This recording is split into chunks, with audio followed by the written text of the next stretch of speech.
Hola, ¿qué tal? Bienvenidos a nuestro podcast La Biblia en un año, episodio 160. El episodio de hoy lleva por nombre Sé fiel. Un grupo de 23 misioneros surcoreanos fueron capturados por los talibanes en Afganistán en el 2007. Estaban aterrados. Los talibanes separaron al grupo, aislándoles y confiscándoles sus bienes. Pero una de las mujeres surcoreanas se las arregló para quedarse con su Biblia. La partió en 23 pedazos y secretamente le dio a cada uno de ellos un pedazo, de manera que, allá donde estuvieran, pudieran leer una parte de las escrituras, cuando nadie los estuviera mirando. El grupo sabía que los talibanes habían resuelto matarlos de uno en uno, y así fueron entregando sus vidas otra vez a Jesús diciendo: Señor, si quieres que muera por ti, lo haré. Luego el pastor señaló: He hablado con los talibanes porque van a empezar a matarnos y le he dicho a sus líderes que si alguien muere yo he de ser el primero, porque yo soy su pastor. Y otro de ellos le dijo: No, porque yo también soy pastor y soy tu anciano, porque en Corea las personas mayores tienen mucho respeto. Yo he de morir primero. A esto respondió el pastor: Tú no estás ordenado y yo sí, así que muero primero. Y así fue, murió primero. Otros dos fueron ejecutados antes de que el resto fuera finalmente rescatado. Habían demostrado una extraordinaria lealtad hacia Dios y entre ellos, la lealtad es una combinación de amor y fidelidad. Es una cualidad que suele faltar en nuestra sociedad hoy en día. La deslealtad destruye familias, iglesias, negocios, partidos políticos e incluso naciones. Les pido que por favor me acompañen a Proverbios capítulo 14 del 15 al 24. El tonto se cree todo lo que dice, pero el inteligente se fija bien por dónde va. El sabio lo piensa dos veces y se aparta del mal, pero el bruto es descarado y se mete de lleno. El que se enoja fácilmente hace locuras, y el perverso será menospreciado. Los tontos recibirán el pago de su estupidez, pero los sabios serán recompensados por su conocimiento. Los malos tendrán que someterse a los buenos y los perversos a los justos. El pobre no tiene de amigo ni al vecino, pero al rico le llueven las amistades. El que desprecia a sus semejantes comete pecado, pero afortunado el que compadece del pobre. Los que no piensan más que en hacer el mal perderán el camino, pero los que hacen el bien encontrarán fiel amor y lealtad. Si trabajas duro, sacarás provecho, pero si no haces más que hablar, solo tendrás miseria. La recompensa del sabio es su inteligencia, la del necio, tonterías. Hoy, en este podcast, vamos a hablar de 3 tipos de fidelidades. Y la primera fidelidad es la fidelidad a Dios en tus planes. Nuestra primera lealtad se debe a Dios. Su favor está sobre aquellos que son buenos. El libro de Proverbios está lleno de sabiduría práctica. Te anima, por ejemplo, a discernir lo que crees. El ingenuo cree todo lo que le dicen y el prudente se fija por dónde va. En última instancia, la sabiduría consiste en cómo nos relacionamos con Dios. El sabio teme al Señor y se aparta del mal. Temer al Señor es una actitud sana de respeto y lealtad. Significa incluirlo en todos nuestros planes. Tenemos que ser muy cuidadosos con los planes que hacemos, asegurarnos que sean para bien y no para mal. Al final, hasta los malvados se postrarán ante los buenos. Hallan el amor y la verdad los que hacen el bien.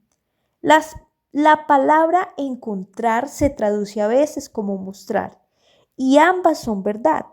Aquellos cuyo plan es bueno no solo hallarán amor y lealtad, sino que mostrarán amor y también lealtad.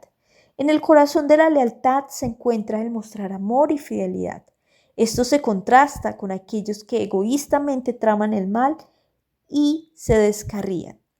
Oremos.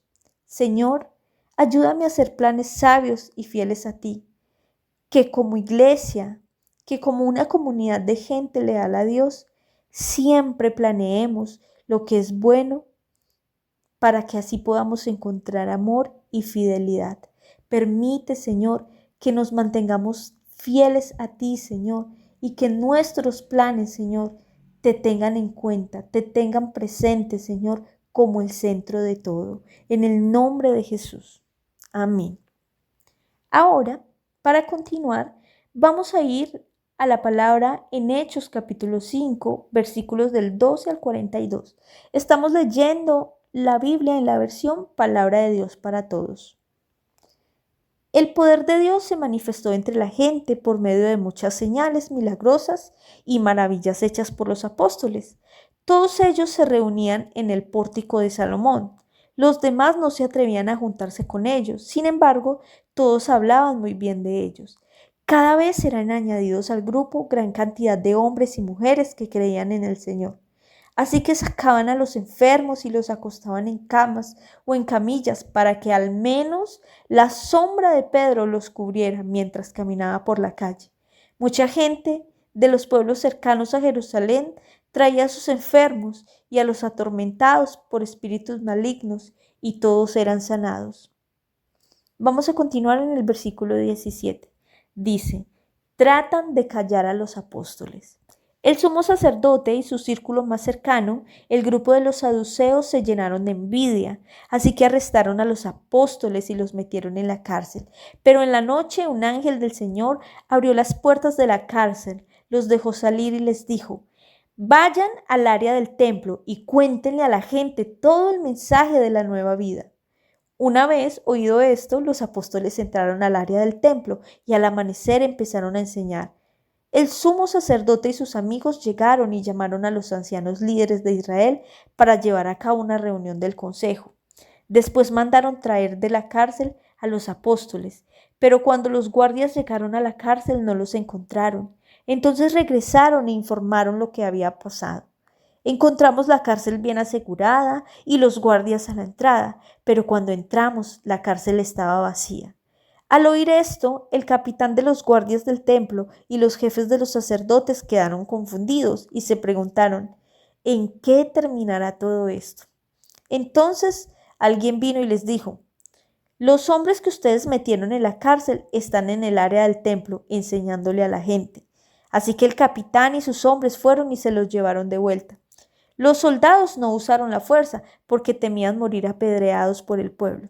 Los soldados llevaron a los apóstoles ante el consejo y el sumo sacerdote les dijo: les advertimos que dejaran de enseñar acerca de ese hombre, pero claro, siguen en las mismas y han llenado a Jerusalén de sus enseñanzas. Ustedes están tratando de echarnos la culpa por la muerte de ese hombre. Esto era refiriéndose a Jesús.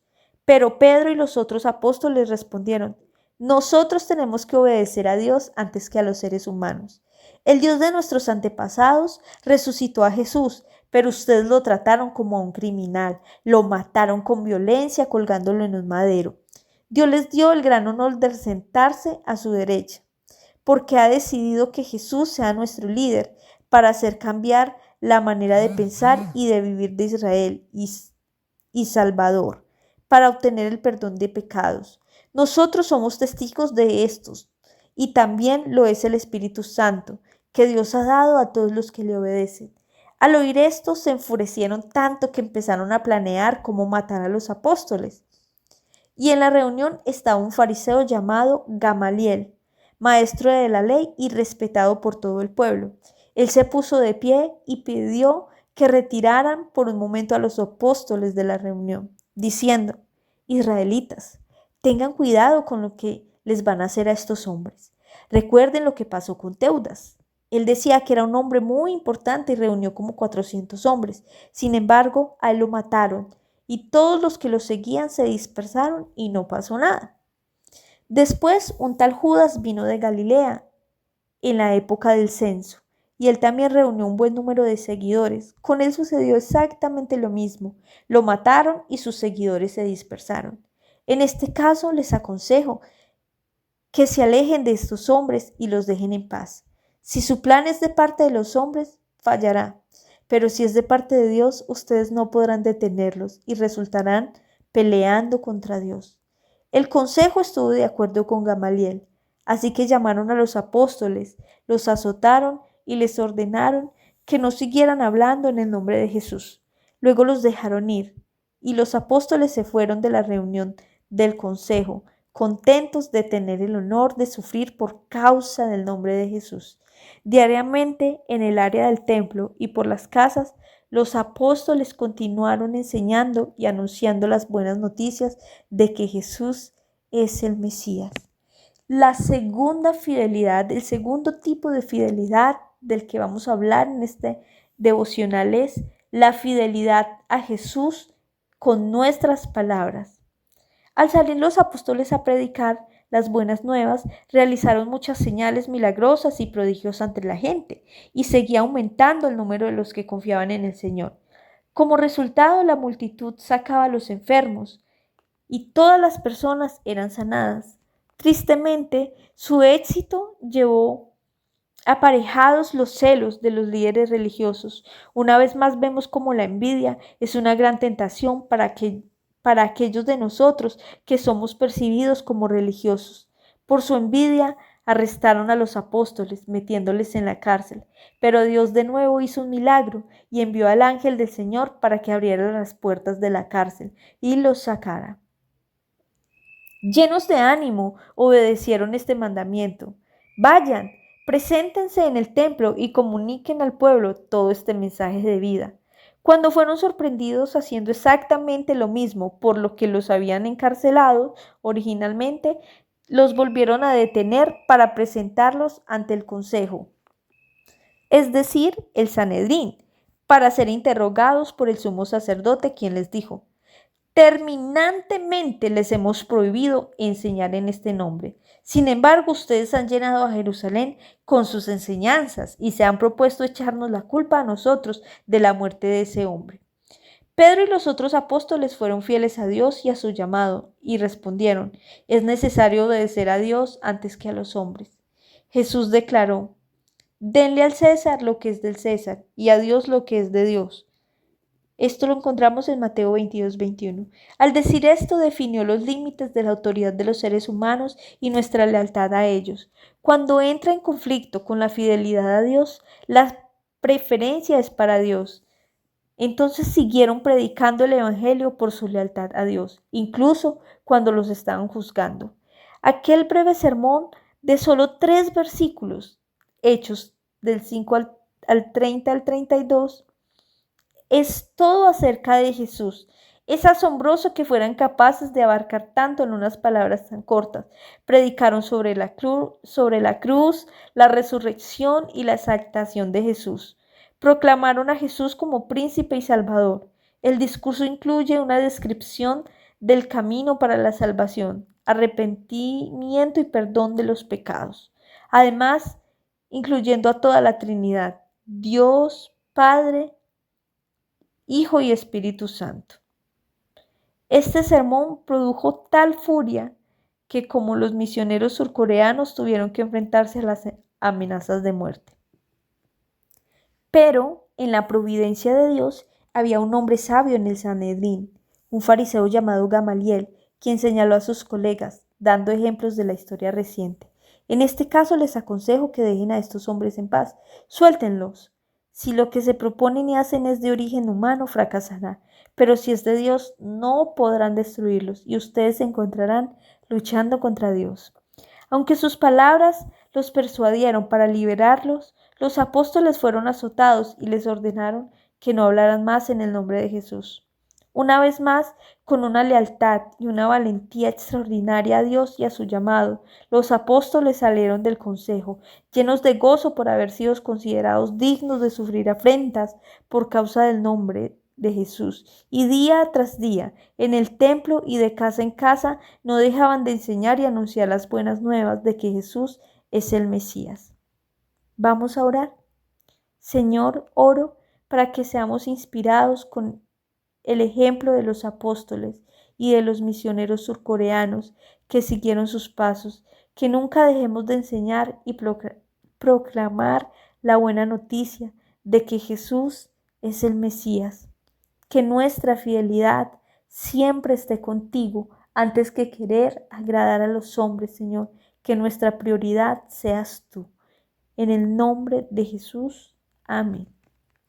Ahora vamos a continuar y les invito a que vayamos al segundo libro de Samuel, capítulo 14.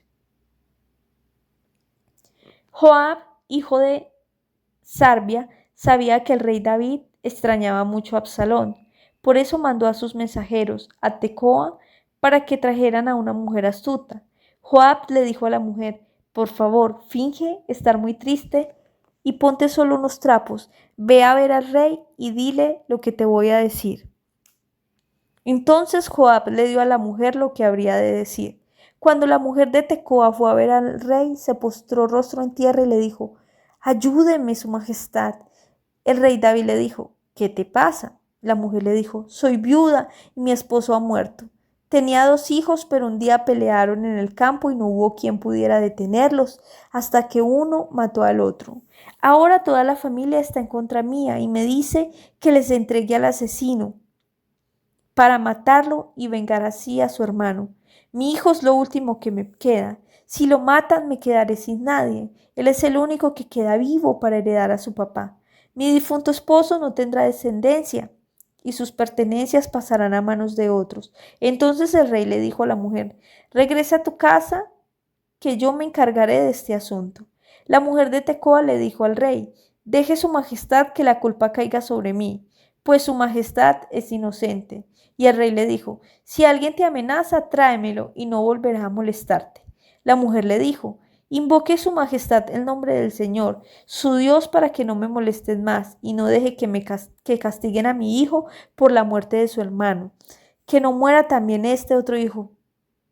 David dijo: tan cierto como que el Señor vive, que no tocará ni un solo cabello de la cabeza de tu hijo.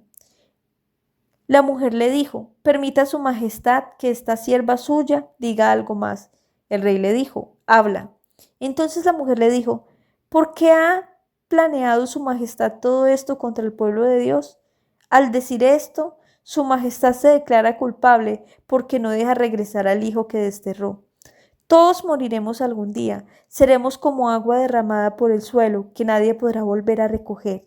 Dios no quita la vida, Él abre un camino para que la persona que se ha visto obligada a huir pueda regresar a salvo. Le digo esto a su majestad porque la gente me atemoriza. Pensé para mí misma: me acercaré al rey y tal vez él me ayude. El rey me ayudará y me librará del hombre que quiere matar a mi hijo y también a mí. Ese hombre solo quiere alejarnos de lo que Dios nos dio. Su majestad me hará descansar, porque su majestad es como un ángel de Dios. Su majestad sabe distinguir entre lo bueno y lo malo, y el Señor su Dios le acompaña. El rey le dijo a la mujer: ahora debes decirme una cosa. La mujer dijo: dígame. El rey le dijo: ¿te envió Joab a decirme todo esto? Y la mujer contestó: juro por su majestad que está en lo cierto. Su siervo Joab me envió. Lo hizo para que usted viera las cosas de modo diferente. Su majestad es tan sabio como los ángeles de Dios y sabe todo lo que sucede en el país. Y el rey le dijo a Joab: cumpliré mi promesa. Tráeme ahora a Absalón. Joab se postró rostro en tierra, bendijo al rey David y le dijo: hoy sé que cuento con el favor de su majestad, porque ha aceptado lo que le pedí. Entonces Joab se dirigió a Gesur y llevó a Absalón a Jerusalén. Pero el rey David ordenó: Absalón puede regresar a su casa, pero que no venga a verme. Así que Absalón regresó a su casa, pero no pudo ir a ver al rey. La gente hablaba de lo bien parecido que era Absalón, pues no había israelita más apuesto que él. Era perfecto de pies a cabeza. Absalón se cortó el pelo al fin del año y su cabellera pesó 2 kilos. Absalón tenía 3 hijos y una hija. Su hija era muy bella y se llamaba Tamar. Absalón vivió en Jerusalén durante 2 años, sin permitírsele ver al rey David. Absalón mandó preguntarle a Joab si podía ir a ver al rey, pero Joab se negó a ir a hablar con él. Entonces Absalón envió otro mensaje, pero de nuevo Joab se negó a hablar con él. Entonces Absalón le dijo a sus siervos: miren, Joab ha sembrado cebada en el campo que tiene junto al mío. Vayan y préndanle fuego. Los siervos de Absalón fueron y le prendieron fuego al campo de Joab. Joab fue entonces a la casa de Absalón y le dijo: ¿Por qué tus siervos le prendieron fuego a mi sembrado? Absalón le dijo a Joab: te envié un mensaje pidiendo que vinieras. Quería enviarte al rey para que le preguntaras por qué me pidió que regresara de Gesur. Hubiera sido mejor quedarme allá. Déjame ir a ver al rey, y si soy culpable de algo, que me mate. Entonces Joab fue a hablar con el rey y le dijo eso. Entonces el rey mandó llamar a Absalón, quien vino y se puso rostro en tierra ante el rey, quien lo recibió con un beso. Después de esto, vamos a continuar en 2 de Samuel 15, versículos del 1 al 12. Posterior a esto, Absalón comenzó a usar un carruaje con varios caballos y 50 hombres que iban corriendo delante de él. Absalón se levantaba temprano y se colocaba junto a la entrada de la ciudad para ver a los que iban a presentar sus casos para ser juzgados ante el rey David. Entonces Absalón hablaba con ellos y les decía: ¿de qué ciudad eres? La persona contestaba: soy de tal y tal tribu de Israel. Entonces Absalón le decía: tú estás en lo justo, pero el rey no te escuchará. También le decía: ¿cómo quisiera que me nombraran juez de este país? Así podría ayudar con una solución justa a todos los que vinieran a mí con sus problemas. También, si alguien se le acercaba y se postraba rostro en tierra, Absalón lo saludaba y le daba un beso. Hacía lo mismo con todos los israelitas que iban a ver al rey David para resolver asuntos judiciales. Así Absalón se ganó el corazón de todo el pueblo de Israel. Después de 4 años, Absalón le dijo al rey David: permítame su majestad ir a Hebrón para cumplir una promesa que le hice al Señor cuando vivía en Gesur de Aram. Le prometí que si el Señor me permitía regresar a Jerusalén, yo le serviría al Señor en Hebrón. El rey David le dijo: ve en paz. Entonces Absalón partió a Hebrón, pero envió espías a todas las tribus de Israel para que les dijeran: cuando oigan la trompeta, digan: Absalón es rey en Hebrón. Absalón invitó a 200 hombres para que fueran con él, pero ellos no sabían los planes de Absalón. Cuando Absalón ofrecía sacrificios, mandó llamar a Ahitofel, uno de los consejeros de David, que era uno del pueblo de Giló. Así, la conspiración de Absalón fue tomando forma y más gente lo apoyaba.